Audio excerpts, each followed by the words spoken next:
Hello అండి. ముందుగా మన యూట్యూబ్ ఫ్యామిలీస్ అందరికీ గుడ్ మార్నింగ్ అండి. అందరూ ఎలా ఉన్నారు? బాగున్నారా? ఈరోజు మనం చేయబోయే రెసిపీ ఏంటంటే చికెను జాయింట్లండి. చికెన్ జాయింట్లు విత్ లివర్ అనమాట. చాలా అంటే చాలా టేస్ట్‌గా ఉంటదండి. ఒక్కసారి ట్రై చేయండి. అదిరిపోతుందనమాట టేస్ట్ అయితే. సో, దానికి కావాల్సిన ప్రిఫరెన్స్ ఏంటంటే ఫస్టు ఈ జాయింట్లు, లివర్ అనేది చక్కగా 4, 5 సార్లు కడిగి పక్కన పెట్టుకోవాలండి. కడిగిన తర్వాత కనీసం ఒక పావుగంట, 20 నిమిషాలైనా పక్కన పెట్టుకోవాలి. అస్సలు వాటర్ అనేది ఉండకూడదనమాట. సో, ఇదిగోండి చూసారా? ఒక్క చుక్క వాటర్ అనేది లేదు. ఇలా పక్కన పెట్టుకున్న వాటిని ఏదన్నా ఒక కళాయిలోనో, మూకుడులోనో తీసుకొని ఒక 2 స్పూన్లు కారం, రుచికి సరిపడా సాల్ట్, నా దగ్గర సాల్ట్ ఉంది. మీ దగ్గర కల్లుప్పున్నా వేసుకోవచ్చండి. అట్లాగే అర స్పూను పసుపు.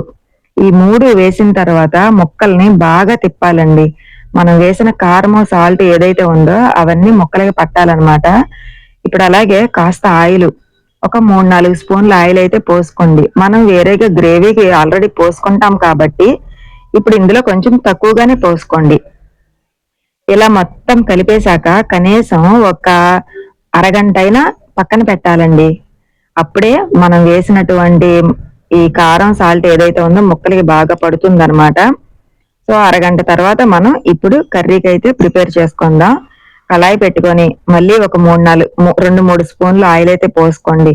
ఆల్రెడీ మనం ముక్కల్లో పోసాం కాబట్టి కర్రీకి కొంచెం తక్కువగానే పోసుకోండి. 2, 3 స్పూన్ల ఆయిల్ అయితే పోసుకోండి. 2 రెమ్మలు కరివేపాకు, అట్లాగే ఒక 4 పచ్చిమిర్చి, ఉల్లిపాయ పెద్దదైతే గనక అంటే హెవీ పెద్ద ఉల్లిపాయ అయితే ఒకటేసుకోండి. నార్మల్ అయితే 2 ఉల్లిపాయలు కోసి ఇట్లా ముక్కలు చేసి వేసుకోండి. కొంచెం పసుపు వేసుకుందాం ఇందులో. అట్లాగే కొంచెం సాల్ట్. ఇవి వేసేసిన తర్వాత బాగా తిప్పాలండి. ముక్కలకి పట్టాలన్నమాట. మనం వేసినటువంటి పసుపు, సాల్ట్ ఉల్లిపాయలకి బాగా పట్టాలి. ఈ ఉల్లిపాయలు వేగేలోగా మనమైతే టమాటాలు కోసి పెట్టుకుందాము చిన్న చిన్న ముక్కల కింద. ఈ కర్రీ అయితే చాలా అంటే చాలా బాగుంటదండి. చాలా సింపుల్ రెసిపీ కూడా. మీరు కూడా ఒకసారి ట్రై చేయండి. ట్రై చేసి మీకు ఎలా వచ్చింది అనేది నాకు ఒక కామెంట్ చేయండి. అంతే కదండి, మన ఛానల్లో ఇంకా చాలా అయితే వంటకాలు ఉంటాయి. సింపుల్ రెసిపీస్ అనమాట. సో, ఒకసారి మీరు కూడా విజిట్ చేయండి టైం ఉంటే గనక. సో, ఇప్పుడు కోసి పెట్టుకున్న టమాటాలు ఈ ఉల్లిపాయ ముక్కల్లో వేసేసుకుందాము.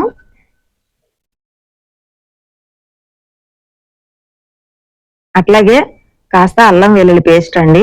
ఒక పెద్ద స్పూన్ అయితే ఒక స్పూనే వేసుకోండి. చిన్న స్పూన్లు అయితే గనక 2 స్పూన్లు వేసుకోండి. నేను వేసినటువంటి స్పూను లోతుగా పెద్దగా ఉంటుంది కాబట్టి ఒక్క స్పూనే వేశాను. అల్లం వెల్లుల్లి పేస్ట్ నేను ఎప్పుడు ఇంట్లోనే మిక్సీకి చేసి పెట్టుకుంటానండి. బయట నుంచి తీసుకురాను. సో, అందుకని క్వాలిటీగా ఉంటుంది కాబట్టి మనం ఇంట్లో చేసుకున్నది ఏదైనా క్వాలిటీగా ఉంటుందండి. అందుకనే ఒక స్పూన్ మాత్రమే వేశాను. సో, ఇది కొంచెం మగ్గడానికి టైం పడుతుంది కాబట్టి ఒక 10 నిమిషాలు, పావుగంట వదిలేయాలండి. మనకి 10 నిమిషాల తర్వాత అయితే ఇలా వచ్చిందనమాట. ఇప్పుడే మనం ఆల్రెడీ ఉప్పు, కారం వేసుకున్నటువంటి చికెను, అట్లాగే లివరు ఇప్పుడు వేసేసుకుందాము ఉల్లిపాయల్లో. టేస్ట్ మాత్రం అద్దిరిపోతుందండి. మీరు కూడా ఒక్కసారి ట్రై చేయండి. ఓన్లీ జాయింట్లు, లివర్ అనమాట. ఇది ఫ్రై కాదండి, గ్రేవీ కిందే వస్తది. మీరు ఎండ్ వరకు చూడండి స్కిప్ చేయకుండా. చాలా అంటే చాలా బాగుంటది టేస్ట్ కూడా.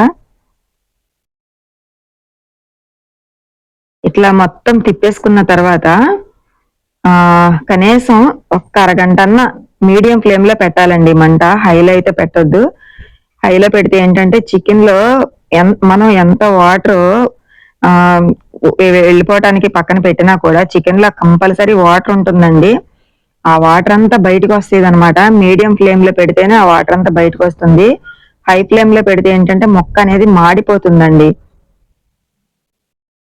ఇది ఒక పావుగంట పైనే స్టవ్ మీద పెట్టేయండి మీడియం ఫ్లేమ్ లో పెట్టి. సో, ఇదిగోండి మనకి పావుగంట తర్వాత అయితే ఇలా రెడీ అయ్యిందనమాట కూర. ముక్క చూసారా చక్కగా ఉడికింది జాయింట్ అనేది.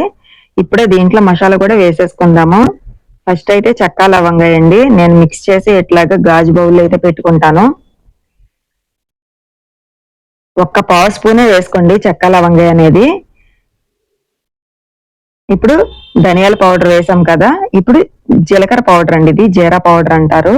సో 5 రూపాయల ప్యాకెట్ లో సగం సగమే వేయండి, కంప్లీట్ ప్యాకెట్ అయితే వేయొద్దు. అట్లాగే కారం 1 స్పూనే వేయండి, ఆల్రెడీ మనం 2 స్పూన్లతో ముక్కలకి కలిపి ఉంచాం కాబట్టి మీరు ఎక్కువ వేసినా హెవీ అయిపోతుంది. సో 1 స్పూన్ వేసి ఇవి బాగా తిప్పేసుకోండి, ముక్కలకి పట్టాలన్నమాట. అట్లాగే కొంచెం వాటర్ పోసుకోండి. ఇప్పుడు ఒక పావు లీటర్ వాటర్ అయితే సరిపోతుందండి.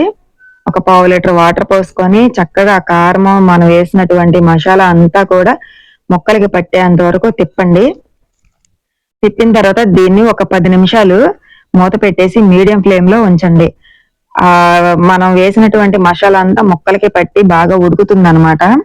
కొత్తిమీర చాలా మంది లాస్ట్ లో వేసుకుంటారు, కానీ నేను ఒక 10 నిమిషాలు ఉడుకుతుందని కానీ వేస్తానండి. ఎందుకంటే కూరలో కలిసిపోతుంది, మనం వేరి పారేయడానికి ఉండదన్నమాట. సో అందుకని ముక్క చూసారు ఎంత చక్కగా ఉడికిందో. కూర మాత్రం చాలా అంటే చాలా బాగుంటుందండి. ఉంటానండి, బాయ్.